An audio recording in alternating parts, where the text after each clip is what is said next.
음란한 거죠. 음란은 뭐예요? 하나님이 구약 성경은 하나님이 남편으로 많이 나오고, 호세아서도 그렇잖아요. 영적으로 하나님이 남편, 신약은 예수님이 신랑, 교회가 신부 이렇게 들어가잖아요. 그런 뭔가 이거 결혼 관계로 만들어 버리거든요. 뭐예요? 끊을래 끊을 수 없는 사랑의 관계로 만들었거든요, 우리를. 근데 내가 결혼한 여자가 예를 들면 자기 남편이 있는데 다른 데 가서 간음을 하고 바람핀다? 그게 하나님도 섬기면서 돈도 섬기고, 하나님도 섬기면서 자기가 하는 거 다 하고, 하나님 섬기면서 우상 숭배하고, 하나님보다 더 사랑하는 막 짬뽕이 되는, 이게 영적 음란한 세대잖아요. 음란한 세대가 표적을 구한다. 표적을 구하나, 표적, 내가 메시아인 것을 보여달라고 하니 그거죠. 구하나 선지자 요나의 표적밖에는 보일 표적이 없다. 야, 더 이상 너희들에게 보일 표적이 없다. 내가 지금까지 너에게 많은 표적을 내가 메시아인 걸 다 보여줬다. 중풍병자를 고치고, 눈먼 자를 눈뜨게 하고, 나인성 과부의 아들을 살려내고, 내가 생명의 주인이랑 메시아인 걸 보여주고, 다 보여줬다. 이거 다 보여줬어도 안 믿는데, 이제는 하나 남았는데, 이거 요나의 우리 38절부터 한번 보도록 하겠습니다. 처음에 무슨 좀 다른 얘기를 좀 하려고 했는데, 그냥 우리 성경을 보면서 그냥 쫙 나가는 게 더 좋을 것 같아요. 38절 보면, 그때 서기관, 이 서기관들은 이제 그 성경을 가르치고, 그 당시에 또 종교적 그 관리들이죠. 그 당시에 유대교의 관리들인데, 이 서기관과 바리새인 중에, 바리새인도 그 분리주의자라고 해가서 그 사도 바울도 바리새인이었잖아요. 그래서 그때 이제 그 당시 한 7,000명 정도 있었다고 하더라고요. 그다 예수님 당시에 7,000명 정도 있었는데, 그 바리새인들은 그들도 이제 성경을 가르치고, 그 백성들에게 성경을 또 뭐라고 할까요? 성경에 대해서 설명해주고 이런 역할을 했던, 그리고 성경적 삶을 살겠다 뭐 이런 완전 경건주의자, 분리주의자 이렇게 이런 식으로 갔는데, 예수님께는 엄청 욕먹었죠. 니들이 하나님 사랑하는 마음은 없다. 니들이 엄청 말씀을 지킨다고 하는데 하나님 사랑하는 마음이 없다면서 엄청 책망 듣고, 외식하는 자들이라고 하고, 막 그때 당시 서기관, 대제사장, 제사장들, 바리새인들 엄청 예수님이 웬만하면 욕을 진짜 강력하게 그렇게 욕이라고 하면 그렇지만 좀 뭐라고 할까요? 그런 얘기를 잘 안 하는데, 이 독사의 자식들아 막 이러면서, 외식하는 자들아, 회칠한 무덤아 막 이런. 회칠한 무덤 뭐예요? 위는 예를 들면 우리나라로 그냥 따지면 원래는 회라는 건 위에 회로 이렇게 덮는다는 거예요. 그 무덤을. 그 이스라엘 땅은 돌로 이렇게 하기도 하고, 회로 이렇게 거기 이렇게 하기도 하는데, 회라는 건 그러니까 시멘트죠. 시멘트인데 우리처럼 그런 새까맣게 아니고 회라고 해서 하얀색 그걸 이렇게 덮는, 그러니까 겉으로는 엄청 뭔가 깨끗해 보이지만 속에는 썩은 냄새가 나잖아요. 그러니까 그걸 그 바리새인과 서기관과 이런 사람들한테 이 제사장 그때 당시 그 타락한 종교적 지도자들이었죠. 그 당시 관리들한테 막 쏟아붓죠. 일반 백성한테 그런 얘기 한 적이 없어요. 외식하는 자들아, 이 거짓된 자들아. 외식은 뭐예요? 이 원어적으로는 연기할 때, 연기한다 그런 뜻이거든요. 연기자는 뭐예요? 내가 예를 들면 내가 원빈인데, 뭐 옛날 아저씨라는 영화 찍었잖아요. 아저씨라는 영화에서 그 액션 배우로 연기하는 거, 내가 아닌 다른 사람으로 촬영을 하는 거죠. 그러니까 그걸 외식이라고 하는 거예요. 외식을 되게 싫어요, 하나님은. 속에 있는 것과 겉으로 드러나는 것을 되게 싫어하거든요. 그래서 이제 예수님도 저들은 양의 탈을 쓴 늑대들이다. 거짓 선지자들, 거짓 선생들을 따라가지 마라 막 하면서 예수님이 말하잖아요. 그러니까 이게 심각한 거죠. 요즘 사역자들이나 목회자들도 그런 사람들이 있어요. 제가 볼 때는. 성도들 앞에서는 뭐 이렇게 해라 저렇게 하는데, 자기는 믿음이 없는, 자기 믿지 않아, 그걸. 그냥 가르치는 거예요. 옛날에 장경동 목사님 설교를 잠깐 이렇게 듣다 보니까 그런 말씀을 하시더라고요. 저기 소록도에 옛날에 독일에서 이제 유학하고 온, 그때 이제 그 독일에서 그 손양원 목사님도 여수의 애양원에 있었지만 소록도라는 곳도 한센병, 지금 한센병이라고 하잖아요. 옛날에는 문둥병, 성경에도 문둥병이라고 하지만 그냥 불치병이었잖아요. 그래서 그쪽에 소록도에 다 모여 있었잖아요. 그래서 이제 이 사람이 어떤 목사님이신데 제가 정확하게 그때 당시 그건 생각이 안 나는데 김 목사님이란 분이 이제 독일에서 유학을 하고 왔대요. 그래서 내가 어디서 가서 할까 하다가 하나님이 감동을 줘서 소록도에 가서 목회를 해야 되겠다. 그래서 이제 목회를 하고 있는데 이제 독일에 있던 교수가 이제 은퇴를 하게 됐대요. 자기 이제 가르쳤던 교수가. 그래서 누구를 내 바로 후임으로 정할까 하다가 기도하고 생각하다가 그때 당시 김씨 학생, 그 학생이 정말 공부 열심히 했고 좀 신실했는데, 그 사람을 데려다 써야 되겠다. 그 전에 좀 얘기할 게 있군요. 이제 독일에 유학을 갔대요. 그분이 이제 독일에 유학을 갔는데, 예를 들면,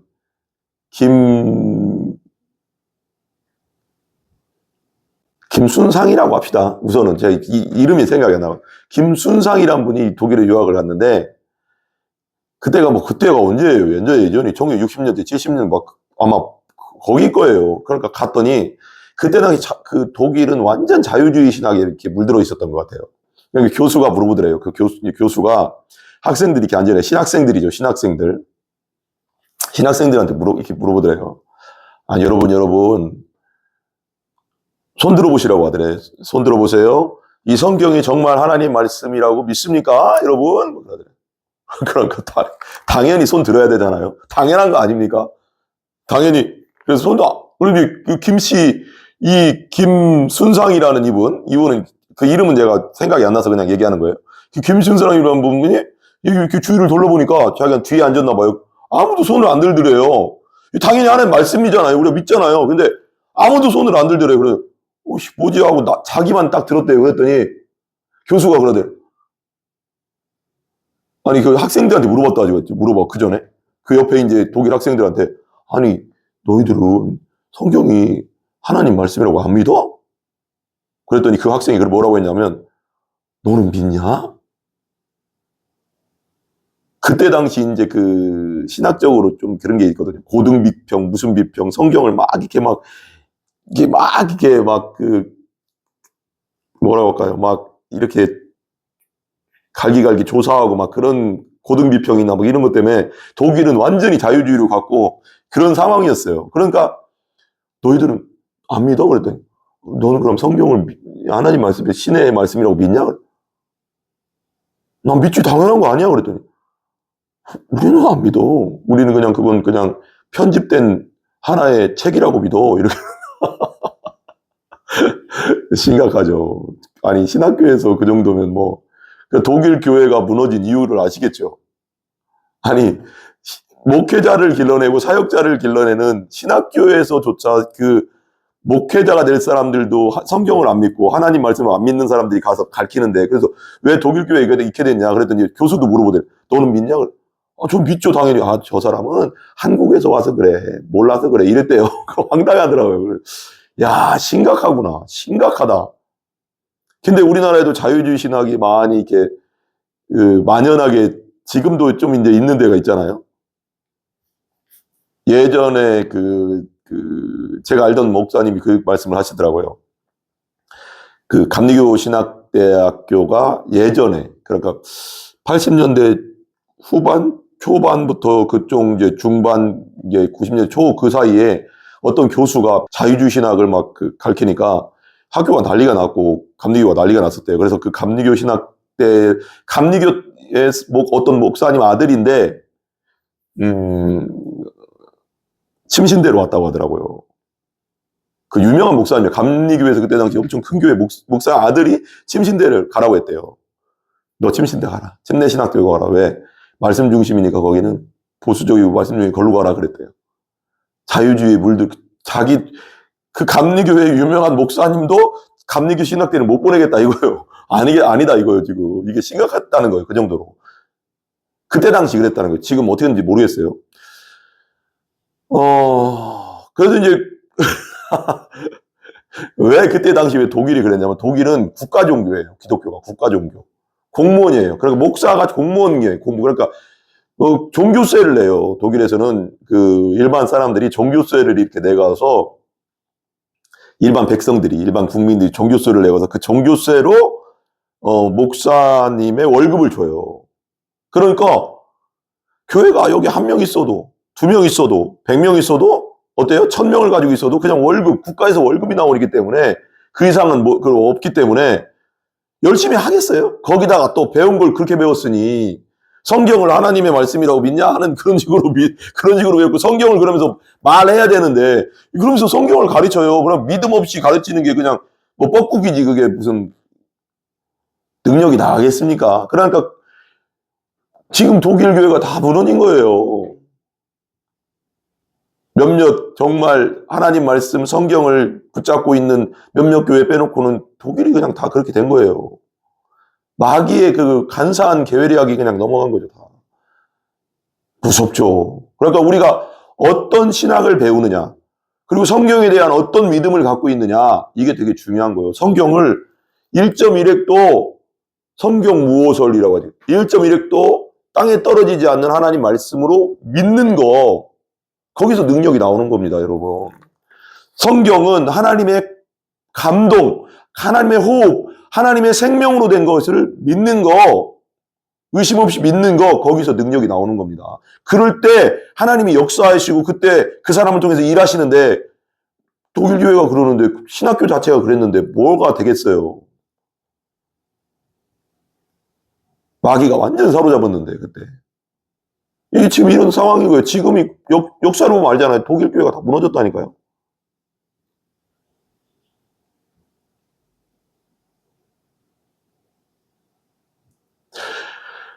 이때 당시 예수님이 왜 서기관과 바리새인들, 대제사장들아, 이 독사의 자식들아, 이 외식하는 자들아, 이 회칠한 무덤아 하면서 그렇게 강력한 단어를 쓰면서 그들에게 엄청난 책망이라고 해야 되나 이걸? 엄청나게 그렇게 말을 했을까? 너희들이 성경은 니들이 하나님의 율법은 지킨다고 하면서 진짜 그 율법의 정신, 하나님 사랑, 이웃 사랑이 없구나. 이렇게 얘기한 거죠. 그래서 니고데모가 왔을 때도 니고데모한테도 바리새인 중에 바리새인인데 니고데모 밤에 예수님 찾아왔을 때도 예수님이 뭐라고 해요? 너 다시 태어나야 돼. 너 율법으로 그런 삶을 그냥 율법적인 그런 삶으로는 너 안 돼. 하늘나라 들어갈 수도 없고 볼 수도 없어. 이렇게 얘기해요. 너 성령으로 다시 태어나야 돼. 나 믿고 나를 받아들인 예수죠. 예수님이 자신을 받아들이고 그 요한복음 그쪽에 나오잖아요. 하나님이 세상을 이처럼 사랑하고 독생자를 주셨니 이는 저를 믿는 자마다 멸망치 않고 영생으로 예수님을 받아들이고 죄를 회개하고 나를 받아들이고 거듭나야 돼. 그러잖아요. 종교 생활하면 안 됩니다. 율법주의 생활하면 안 됩니다. 현 시대 교회에서도 종교 생활, 율법주의 생활을 하는 분이 많습니다. 많습니다. 제가 부사역기 때부터 보면 저 사람이 정말 거듭난 사람이 맞나? 저 사람이 정말 중생한 사람이 맞나? 나는 어쩔 때는 그 생각도 가끔씩 들었어요. 신학교 다닐 때도 그랬고 어떤 이렇게 목회자 그런 것도 보면 저 목회자가 정말 중생한 사람이 맞나? 정말 저 사람 제대로 예수님 만난 사람 맞나? 저 권사, 장로, 교회 오래 다녔다는데 저분 정말 중생한 그리스도인 맞나? 제가요 5살 때부터 교회는 다녔어요. 우리 시골에 이제 선교원, 그 당시 유치원 같은 건데 교회에 그런 걸 많이 만들었어요. 통합측 장로교회를 다녔습니다. 그러다가 이제 24살 때 회심하고 예수님을 제대로 만나고 중생하게 됐죠. 거듭나게 됐어요. 중생하게 됐는데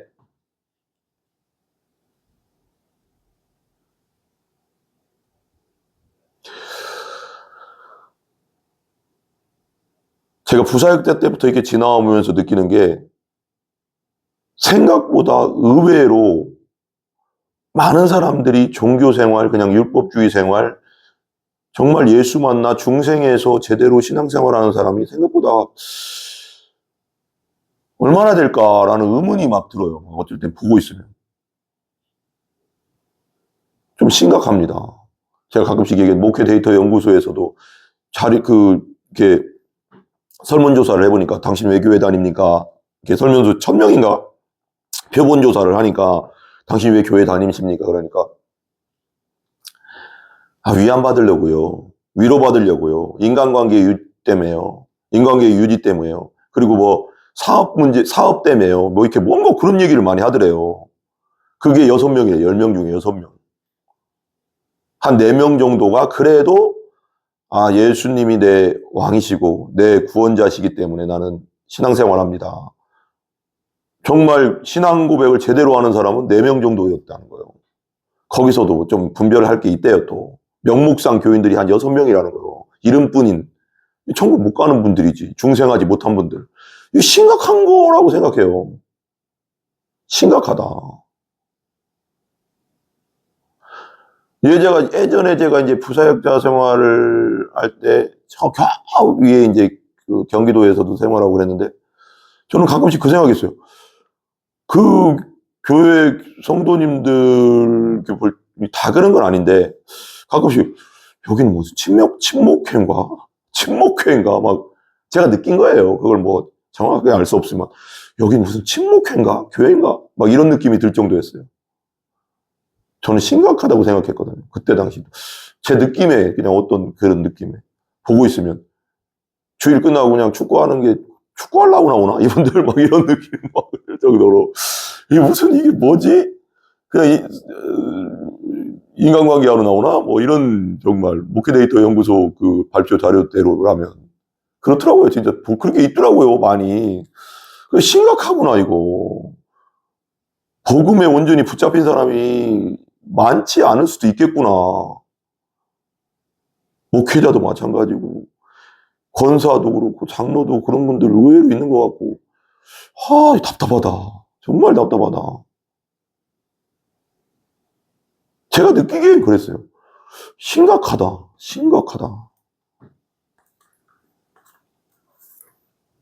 예수님은 오죽하면 바리새인 서기관들 그때 당시 성경 박사들인데, 너 다시 태어나고 너 회칠한 무덤에 독사의 자식들아, 외식하는 자들아, 연기하지 마라. 하나님 사랑 이웃 사랑 너 없잖아 네 안에. 막 이러면서 예수님이 쓸 수 있는 최고 강도의 단어를 막 썼다니까요. 독사의 자식들은 뭔지 아세요? 뱀이잖아요. 아담과 하와가 뱀의 유혹에 의해서 하나님을 반역하고 선악과를 먹었잖아요. 그러니까 이 독사, 이 뱀 같은 놈들하고는 그때 당시 이스라엘에서 개 같은 자들, 이방인을 좀 그렇게 여겼어요. 하나님 없이 막 사니까 그렇게. 그 2단어 있잖아요. 뱀 같은 놈아, 개 같은 놈아는 욕 중에 욕이에요. 그때 제가 볼 때는 뱀이 더 나쁜 거였어요. 그때는 유대인들에게는. 왜? 선악과를 타먹게 한 뱀이 익었기 때문에. 그러니까 최고의 단어를 쓴 거예요. 그들에게. 정신 차려라 하면서. 예수님이 그 온유하신 분이 그런 정도 단어 쓸 정도면 대단한 거 아닙니까? 회개하라는 거죠. 예수님이 뭐 그들이 막 그래서 그런 것보다도 회개해라, 정신 차려라, 막 그런 거죠.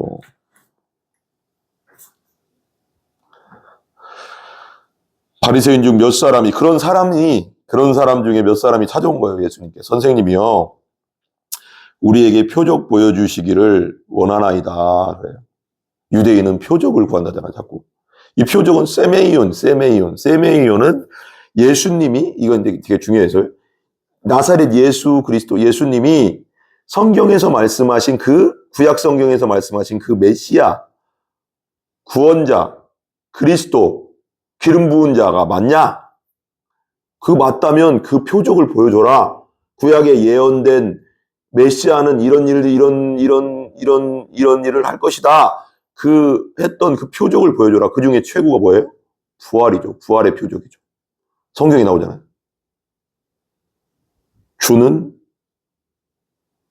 메시아 기름 부음 받은 자는 썩지 아니하리라 그러죠. 시편에. 썩지 아니하라. 부활을 말하는 거거든요. 죽음 없는. 예수님이 보여줄 수 있는 최고의 예수님 스스로가 그리스도이고 구약에 예언된 메시아인 것을 보여줄 수 있는 최고의 표적은 부활입니다. 부활. 병 고치고 이런 것도 다 메시아인 표적이지만 니고데모가 찾아와서 당신 이런 표적을 보니까 당신 하나님께서 오신 선생님이 선생으로만 알잖아요. 근데 메시아인 표적, 메시아인 진짜 증거 중에 가장 강력한 거 구약 성경에 예언된 것 중에 그게 부활입니다. 부활. 그러니까 다 보여줬잖아요. 좀 바리새인, 서기관들 이때까지 오는 동안 마태복음 12장까지 오는 동안 그리고 일반 백성들도 서기관 바리새인들도 와서 계속 보고 있었거든요. 저 예수 저거 어떻게 죽일까? 저 어떻게 꼬투리 잡을까 하면서 계속 보고 있었거든요. 기적 일으키고 표적 일으키는. 그럼 그 정도 되면 어느 정도 어떻게 생각해야 돼?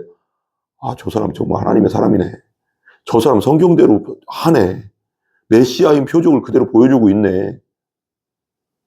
그리고 받아들여야 되잖아요. 예수님을. 근데 얼마나 악한지, 마귀에게 얼마나 사로잡혔는지 죽이려고만 하거든요. 자기의 탐욕과 탐심에 사로잡히면요, 진리가 안 보이는 거예요. 진리 대신 예수님이. 이게 무서운 겁니다. 이게 무서운 거예요. 이게 지옥 갈 일이죠, 이게.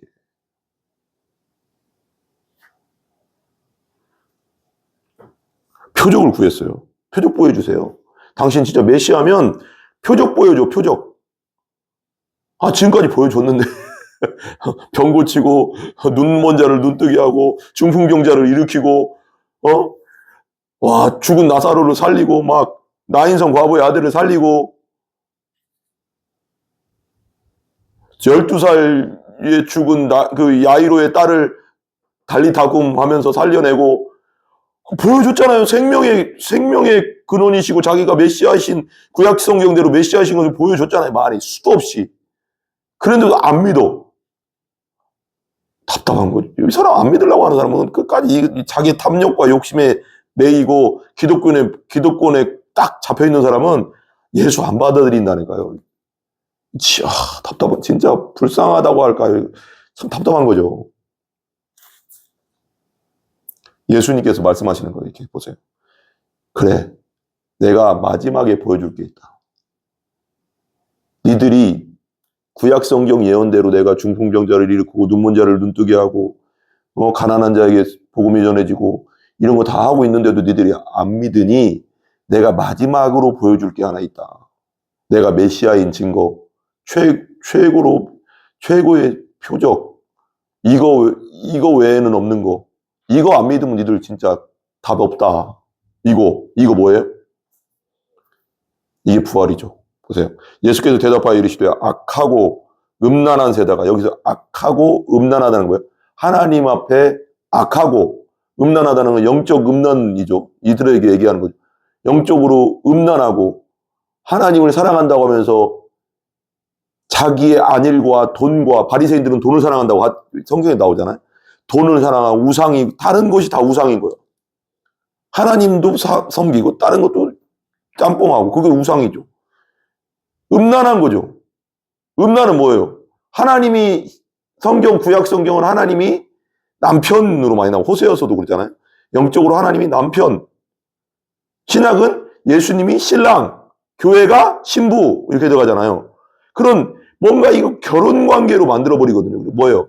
끊을 수 없는 사랑의 관계로 만들었거든요, 우리를. 근데 내가 결혼한 여자가 예를 들면 자기 남편이 있는데 다른 데 가서 간음을 하고 바람핀다? 그게 하나님도 섬기면서 돈도 섬기고, 하나님도 섬기면서 자기가 하는 거 다 하고, 하나님 섬기면서 우상 숭배하고, 하나님보다 더 사랑하는 막 짬뽕이 되는, 이게 영적 음란한 세대잖아요.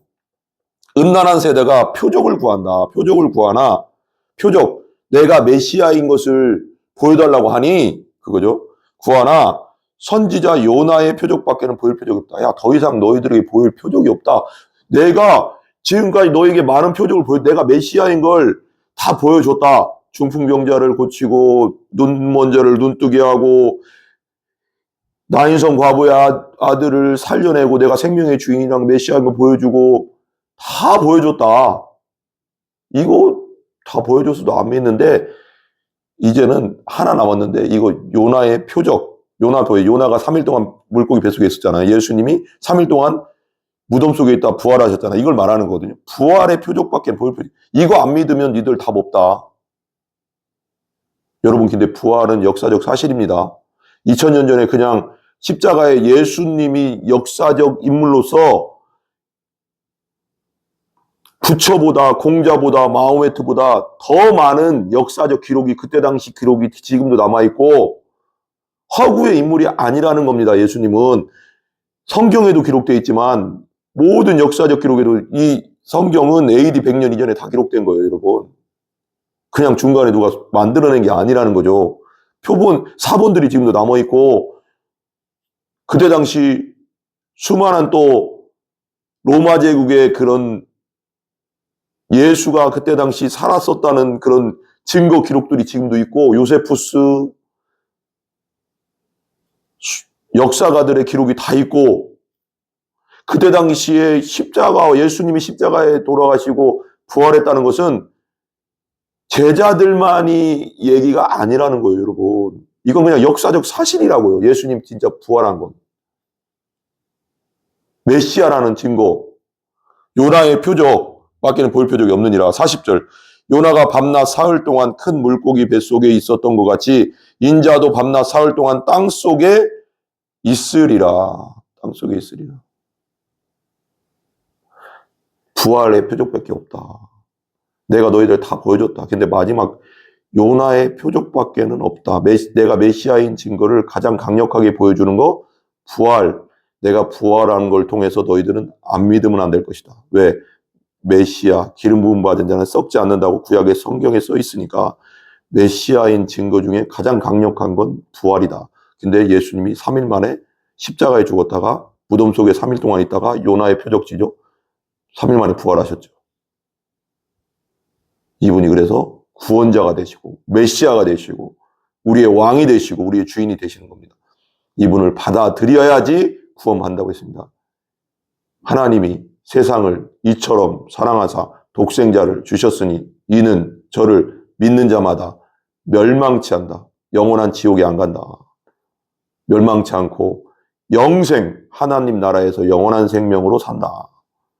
왜? 예수님 자체가 영원한 생명이기 때문에 그분을 받아들이면 우리도 영원한 생명으로 들어가는 겁니다. 기도하겠습니다. 이 시간 우리 혹시라도 유튜브를 통해서 듣는 분 중에 안 믿는 분들이 들을 것입니다. 듣는다면 이 말씀을 듣고 성령의 강력한 감동이 온다면 저의 기도를, 예수님을 받아들이시는 저의 기도를 같이 따라 하시기 바랍니다. 하나님, 저는 어디서 와서 어디로 가는지 모르고 제 마음대로 제가 자기 사랑으로 자기 중심성으로 내가 왕이 돼서 마음대로 살았습니다. 하나님을 믿지 않고 예수님을 믿지 않고 죄 지으며 마음대로 살았습니다. 저의 죄를 용서하여 주시옵소서. 성령 하나님, 말씀을 통하여 제가 죄인임을, 지옥 갈 수밖에 없는 죄인임을, 죄인의 괴수임을 깨닫게 하여 주시옵소서. 그리고 예수 그리스도를, 부활하신 예수 그리스도를 온전히 영접하고 성령으로 거듭나게 하여 주시옵소서. 하나님의 자녀로 삼아 주시옵소서. 예수님의 이름으로 간절히 기도 올리옵나이다. 아멘. 이 기도를 여러분 간절히 하시기 바랍니다. 여러분이 성령님이 여러분의 죄를 깨닫게 해주실 것이고 내가 죄인임을 알게 할 것이고 예수 그리스도를 영접하게 하고 구원을 선물로 주실 줄 믿습니다. 그래서 온전히 거듭나시는 여러분들 되시기 바랍니다. 우리 주기도문을 마치겠습니다. 하늘에 계신 우리 아버지여, 이름이 거룩히 여김을 받으시오며 나라의 임하옵시며 뜻이 하늘에서 이루어진 것 같이 땅에서도 이루어지이다. 오늘날 우리에게 일용할 양식을 주시옵고 우리가 우리에게 죄 지은 자를 사하여 준 것 같이 우리 죄를 사하여 주옵시고 우리를 시험에 들게 하지 마옵시며 다만 악에서 구하옵소서. 대개 나라와 권세와 영광이 아버지께 영원히 영원히 있사옵나이다. 아멘. 우리를 구원해 주시고 우리의 십자가와 부활 사건으로 우리를 구원해 주신 성삼위일체 하나님께 모든 영광과 찬송 올려드립니다. 감사합니다. 영광 돌립니다. 하나님 감사합니다.